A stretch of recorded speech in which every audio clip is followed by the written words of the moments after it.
Happy Sunday! I'm KHOU 11 meteorologist Kim Castro based out of Houston, Texas, and we are talking all things tropics because things are certainly heating up, though not all of these areas that we are watching are made equal. So I want to draw attention to two specific areas that we'll be watching a little bit more closely than the rest, though there are 4 areas that the National Hurricane Center has flagged as potential areas for seeing future development. So we've got these 4 that I mentioned. The ones that are closest in our vicinity include this one that has a 20% chance of development over the next 20 days, pushing to the northwest Caribbean.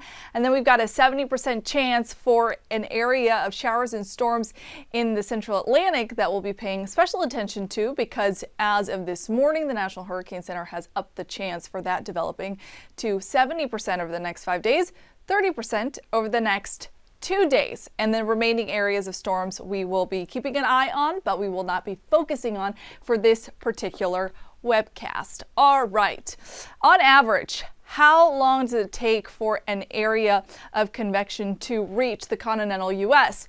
Well, when watching that area with 20% chance of development over the next 5 days, even when we get to the Friday time frame, we would have about 2 to 4 days for it to have any proximity to us. And then looking at this area of disturbed weather in the central Atlantic, once it gets to its forecasted path for the next 5 days, which would be near the Lesser Antilles, we would still have between 6 to 8 days to see that forward movement getting closer and closer to us. So let's talk about those 2 areas and what the 2 different models are suggesting that they could do in order to achieve that development and that potential intensification. First, let's talk about the American model, which this season has been overperforming. It has been overachieving. And so I want to make sure that we balance that out with the European model too. So we have 2 recollections and 2 guidances as to what we could potentially see over the next few days. So this will change from day to day because we are going out at least 5 days in advance, which we know things change in that time frame. So the American model with this 20% area from the National Hurricane Center does want to give it a closed area of circulation with potential uplift. So this is a look at the spin forecasts, what we call vorticity. So how much energy is being collected, how much upward momentum are we potentially going to be seeing with this area of storms. The American model also wants to give the area with 70% chance of development an area of closed circulation, though you can see it is certainly not as consolidated as what it is predicting for the other area. So what we're looking at here is a potential area of low pressure, which is what we would need. That's the criteria to have a system go from just a tropical wave to now a potential named storm. So we'll be watching to see if this pans out, but it is definitely drawing a little bit more attention than the 20% area because the European model is in agreement. You'll notice it's quite a difference between the American model and the European model in regards to the 20% area that's expected to get to the Yucatan Peninsula over the next 5 days. So for the Thursday, Friday time frame, you can see here, it's more so a broad area of disturbed weather. So a broad area of showers and storms rather than a consolidated closed low type of setup.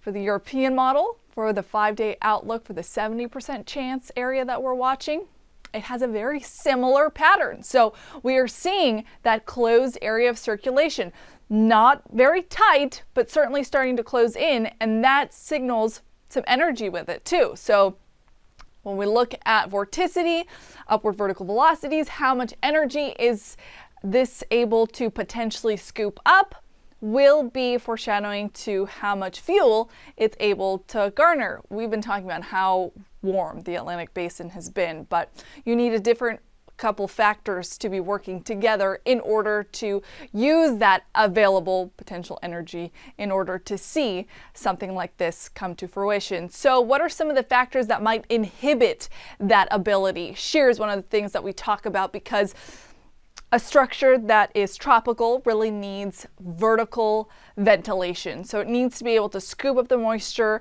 and have it rise uninterrupted, so to speak, instead of having a sort of tilt that we would see from wind shear, which just means that wind is working in opposition to the general vertical upflow that we would want to see for any sort of development activity. So shear means that wind is changing in direction as it changes with height.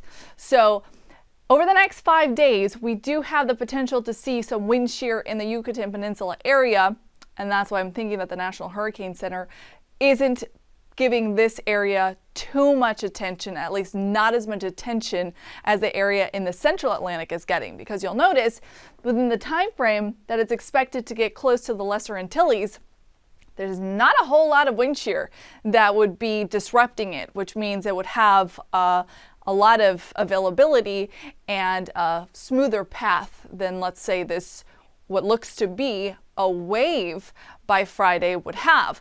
So this, again, is a look at the European model now, showing what it's expected to see over the next 5 days in terms of atmospheric moisture and what these are wind particles, what kind of general pattern they are simulating. So this looks like a wave. There's no closed area of circulation, but more so just an open, broad area of showers and storms. That's different than what we're seeing with that area that has a 70% chance of development. Now, this is also with the European model. You can see the wind particles have a rotation. There are wind particles there in the south that are wrapping around that wave that we see up top. And so that does give the potential for an area of circulation, which again is the criteria to take it up from just a cluster of storms and a tropical wave to potential tropical depression, tropical storm, etc. So that would be the third named storm, potentially. Again, we're looking further out into the future, but there is growing confidence that this area in the central Atlantic might have the resources to close off. So we have had Alex, Bonnie, and Colin so far. That could potentially get us to Danielle. At this point in the season, we should statistically have had our fourth named storm and be getting close to that fifth named storm. So we've only had 3 named storms. Statistically, we are behind. We're still forecasting an above normal season. That's what the National Hurricane Center is forecasting. And even though we've seen kind of a lull in the tropics, they're starting to pick up. And I want to show you that a gap between named storms isn't necessarily indicative of anything. Things can start up at any moment, and then they can continue to be that active for the remainder of the season.